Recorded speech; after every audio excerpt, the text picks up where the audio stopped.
The coronavirus knows no borders. Infection rates rise in Iran as it refuses help from the US.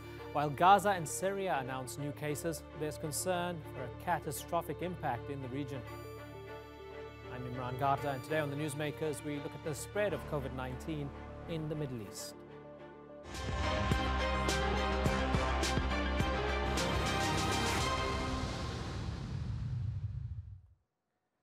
Every day around the globe, thousands more are becoming infected. Hospitals are becoming overwhelmed, and the death toll is rising fast. On the Newsmakers, we're taking a look at how COVID-19 is affecting different regions of the world.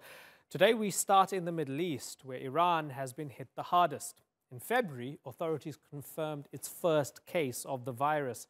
Within a month, 2,000 Iranians had died. With sanctions crippling the country, there's concern that the spread of COVID-19 could do irreparable damage. And Iran isn't the only vulnerable place in the region.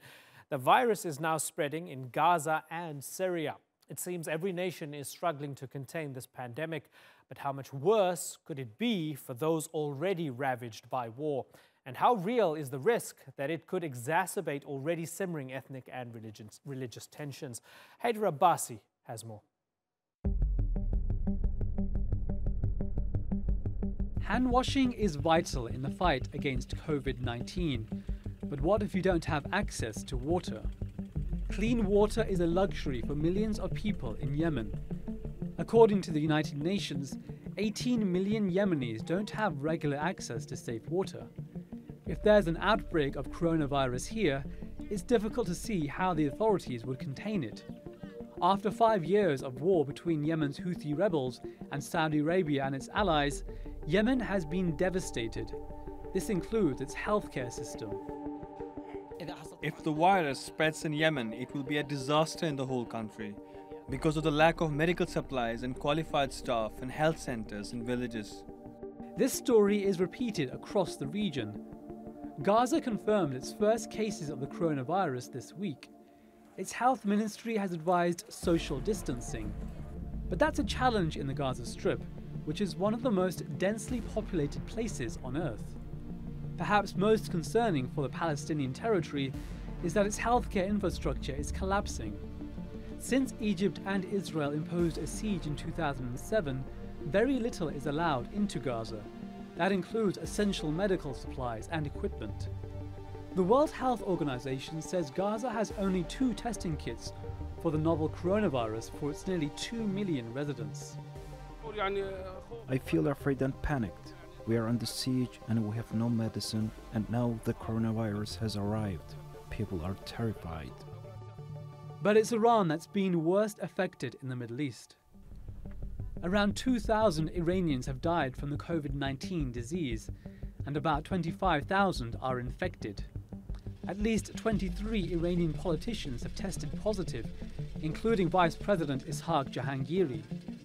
Iran was criticized for its slow response and for allegedly downplaying the severity of the virus. But Iran's leaders say their effort to contain the spread has been undermined by crippling US sanctions. The sanctions that are cruel, illegal and terroristic have been imposed on the Iranian people by America. And unfortunately, other countries have complied because they're scared of America's punishment. This has created a very big problem for us. America says we are prepared to help Iran with the coronavirus situation. It's the biggest lie in history. Several Arab countries can trace their first cases to Iran. Some of these nations have sizable Shia Muslim populations. Analysts have suggested that the spread of the coronavirus could inflame anti-Shia prejudice in the region. And if developed nations are struggling to contain the outbreak, how will impoverished countries like Syria manage, which just reported its first case? Will anyone come to the aid of places already ruined by war? Haider Abbasi, The Newsmakers. Well, joining me now in Tel Aviv is Meir Javedanfar. He's the owner and editor of the Iran-Israel Observer. Dave Harden is in Washington, D.C. He's a former USAID official for Gaza and the West Bank. And in Casablanca, Morocco, is Ahmed Benchemsi. He's Human Rights Watch's Communications Director for the Middle East and North Africa. Gentlemen, really good to have you all back on the program. You know, this is an interesting one because we're talking about an entire region and each country is different. So I'm going to keep this focused and go in bite-sized chunks, and we can have you chime in as we go along.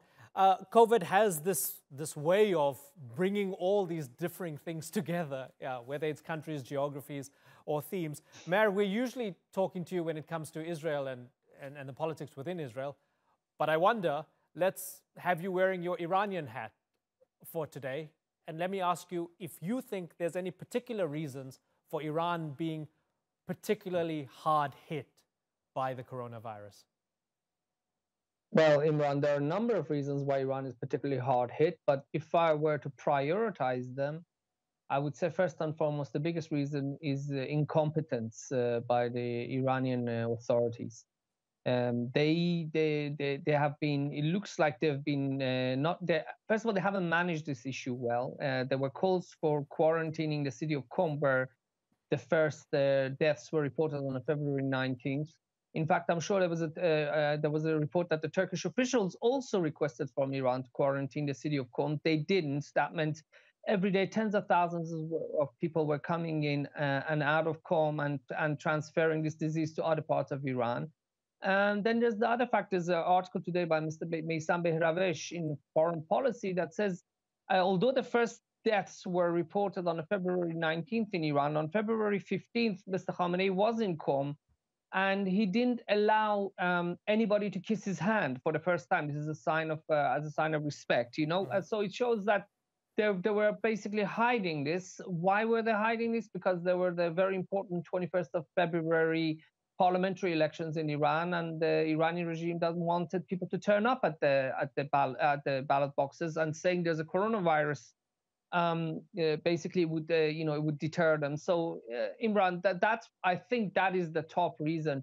There are other reasons, of course. I would say sanctions is another reason, but I would put that lower down in terms of the why this situation has gotten where it is. If Iran had managed this issue properly from the beginning, the death tolls and the death toll and the spread of the disease would have been less. Yeah, Ahmed Benchemsi, I wonder, when we look at the region as a whole, made up of many nations that at the best of times are hardly the best when it comes to the way they treat their citizens, particularly when it comes to their citizens' human rights and so on.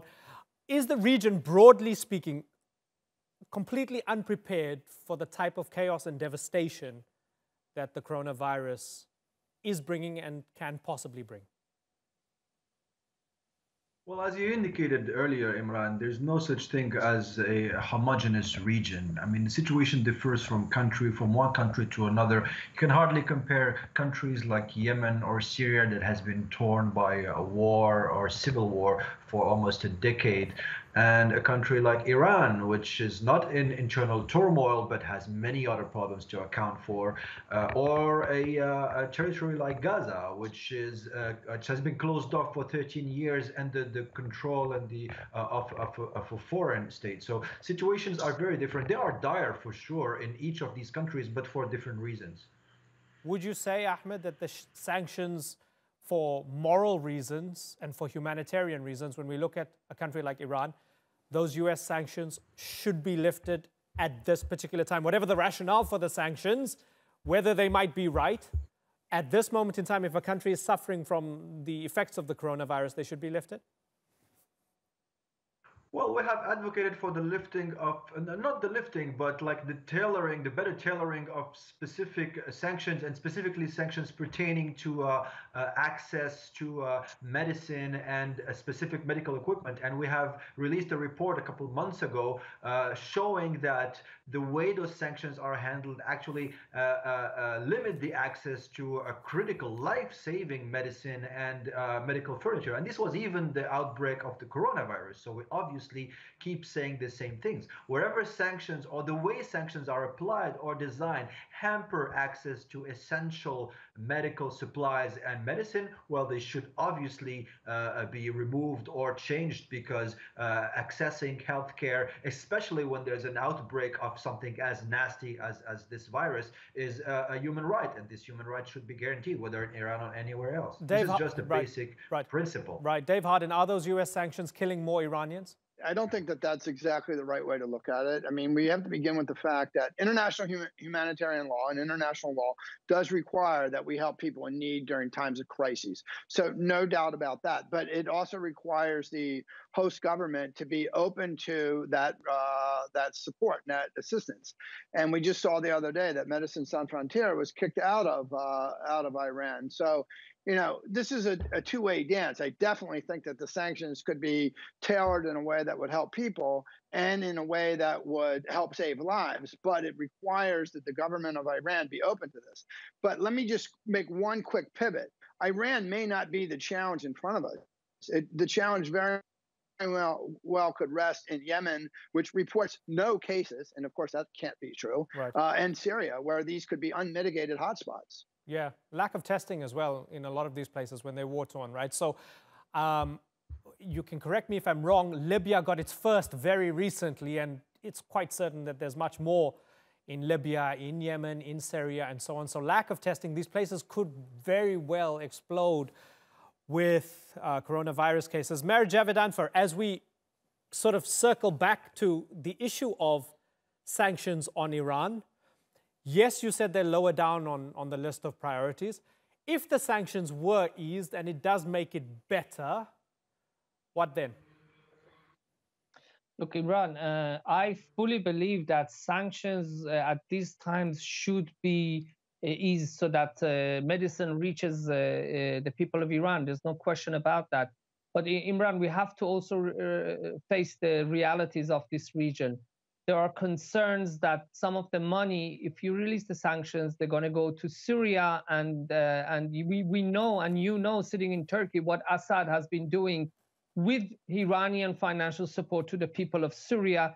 He has killed 500,000 people. He has gassed them. He has made millions homeless.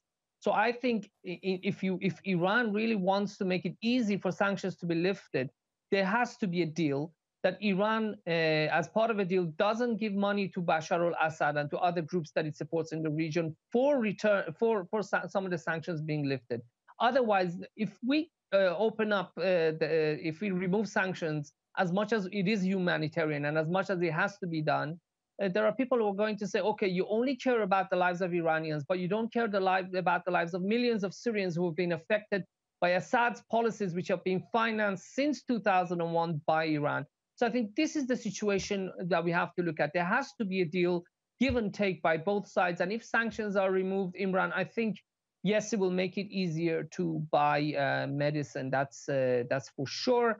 But at the same time, you know, the reason why I say it's lower down is because of regime incompetence. That this disease has spread so much in Iran that I don't know how much help it can provide. I mean, it's really, the situation is so bad that according to a recent task force by the Iranian Minister of Health, at the end of the Persian month of Ordibehesht, which is in about 2 months, at minimum, there could be 900,000 Iranians infected with coronavirus.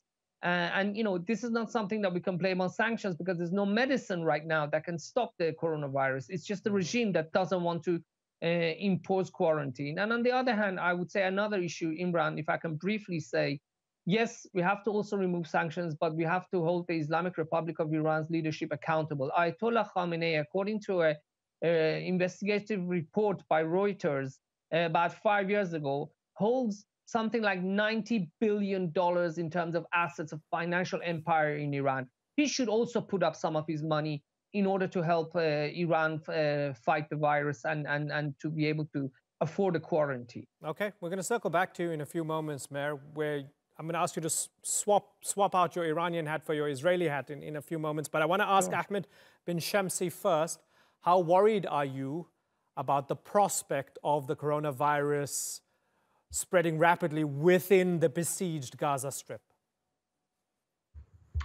Well, it is very worrying, obviously, because of the lack of preparedness of the medical authorities and medical personnel within Gaza. So if the coronavirus catches on, the impact could be catastrophic. It would be a massive disaster and resulting entirely, or not, I mean, resulting at least partially, but like for a big part from the unique conditions created by 13 years of the Israeli blockade. The healthcare system has completely collapsed. The poverty is extreme. There's a very high dependence on humanitarian aid. The living conditions are very harsh, and that includes public hygiene and the scarce access to many essential goods and supplies. The infrastructure is highly dysfunctional. This is all valid. This was all valid even before the exposure to virus. Now I combine all this with overcrowding, and you get a scenario that is that of a massive disaster. So yes, we are obviously very concerned. Yeah, Dave Harden, the last time we spoke, we were discussing whether Gaza has become unlivable based on that UN report, right? Add coronavirus to the mix and express your fears to me.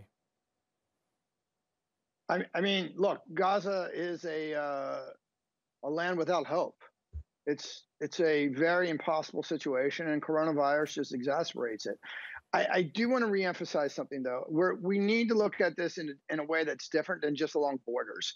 Borders are important from a geopolitical perspective, but the virus doesn't respect that. So I think the highest risk is Yemen and Syria with failed public health systems. The second highest risk would be refugee communities, whether they're in Turkey, Jordan, Lebanon, or in Gaza. And the third highest risk would be states that have fragile health systems but are highly dense. So let's say, Cairo or Beirut. So the risks are immense. I don't even think Gaza is the worst possible hotspot out there.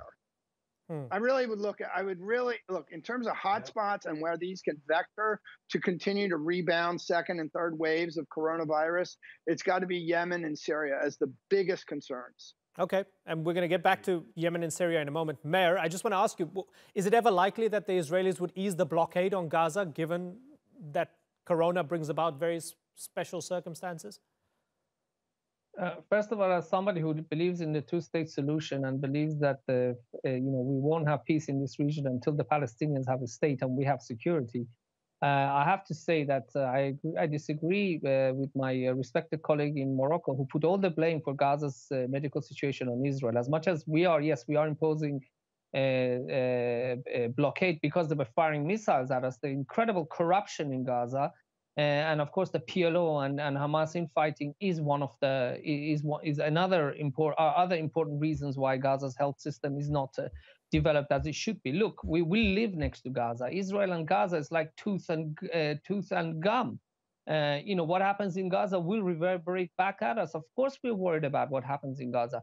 But the problem is that, okay, God forbid if this situation explodes in Gaza, the question of coronavirus. First of all, we've never withheld medical supplies to Gaza.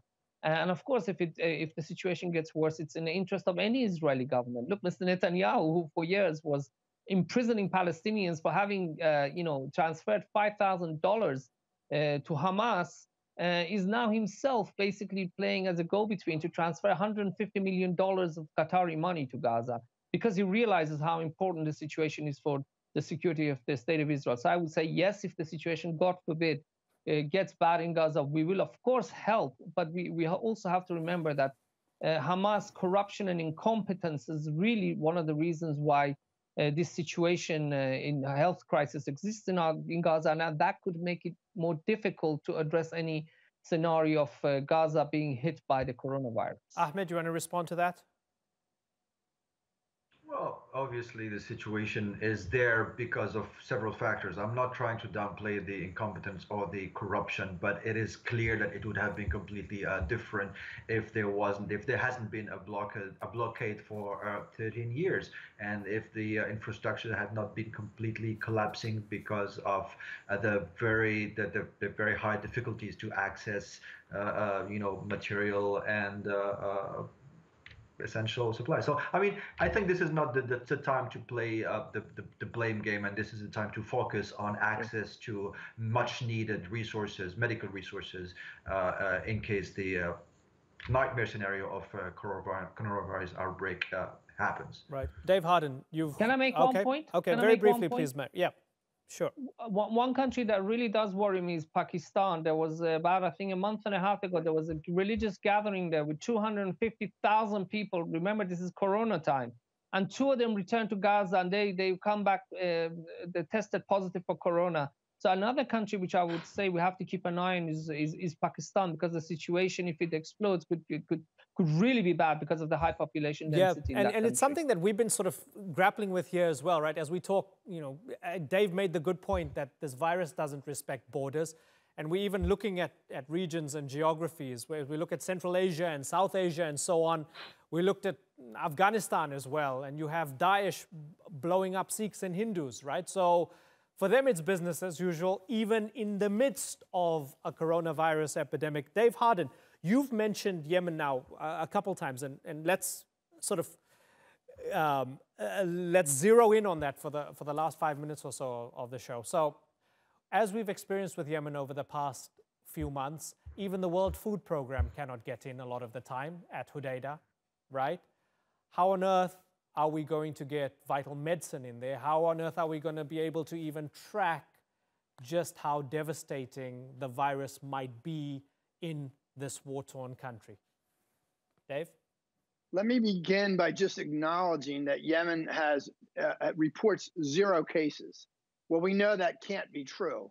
And the fact of the matter is, the people of Yemen are in a very weakened state. There's malnourished, there's famine, there's just health insecurity writ large, and coronavirus will just eat through this population in a way that will be catastrophic and devastating, and it won't be fixed just to Yemen. It will be an unmitigated hotspot, whether it's the second wave or the third wave, that will go out and infect, you know, the Horn of Africa, South Asia, the Arabian Peninsula, and, you know, frankly, the same could be same for Syria. So there's just nothing that we're going to be able to do to really mitigate the risks in Yemen. It's a horrible, sad, and unfortunate fact. Ahmed? Yeah, I just want to add something to that. I totally agree, but I just want to remind that some basic numbers. Like, there are 24 million people, more than 80% of the population, that require some form of humanitarian assistance in Yemen. And there have been massive outbreaks of diphtheria, H1N1 virus, and cholera starting 2016. 1.4 million people are believed to have been infected by either one of those diseases. And the World Health Organization estimates that there are 28 different highly pathogenic diseases circulating in Yemen, including the one I mentioned, including dengue, including viral hemorrhagic fever, and more horrors. So in this context, worrying specifically for the coronavirus feels like black humor, if I might say. I mean, the country needs urgent, massive general medical help for various diseases, including maybe coronavirus. This is not news, and the acute need for medical help and assistance in Yemen is not something that was just born when the coronavirus appeared. It has been there for 4 years, and the need is even more acute now. Dave Harden, the UN Secretary General Antonio Guterres, pleading with all those belligerents involved in armed conflicts around the world to lay down their weapons. He's calling for a global ceasefire because the real enemy right now is coronavirus. Anybody likely to listen to him and say, oh, we respect the virus, we're going to stop fighting for this moment in time? Unfortunately, I doubt anybody's going to listen to him and respect that point of view. But I want to go back to coronavirus for a second. In Yemen, it is different. And as we talked about, the 1918 influenza killed 50 to 100 million people, and had 3 waves. The most deadly wave wasn't even in the first wave. It was the second wave. And war was a vector that allowed the pandemic to continue. This will be the case with coronavirus. So it's different than cholera. Cholera can be roughly contained, but coronavirus and using Yemen or Syria as a vector for a second or third wave will just ricochet around the world and create massive, massive death. And the UN is right. At the end of the day, Hamas and Hezbollah and Iran and the Houthis, we can all fight forever, or we could just die of coronavirus. So I think it would be best if we decided how we were going to collectively blunt this. Yeah. Meir, there's a minute left on the program. Let me give you the final word here. Come in, Meir. I'm not optimistic. I'm very sorry to say, looking at the history of this region, I'm not very optimistic. I'm very worried about what's going to happen in this region because many of the rulers put their own interests and their own geopolitical interests ahead of that of the residents and the citizens of this region. I'm unfortunately not optimistic. Yeah, and as Dave mentioned, the second wave of the Spanish flu was the deadliest, and all the cataclysmic numbers and the horrible reports that we're getting up until now come from places such as Italy, which are at peace with high-quality healthcare systems, right? And that's something for us to chew over. Who knows what will happen when Corona hits places that are not doing as well in terms of war and peace. Meir, Dave, and Ahmed, great to talk to you all once again on the Newsmakers. Thanks for joining us. And thank you for watching. We will no doubt see you next time. Bye-bye.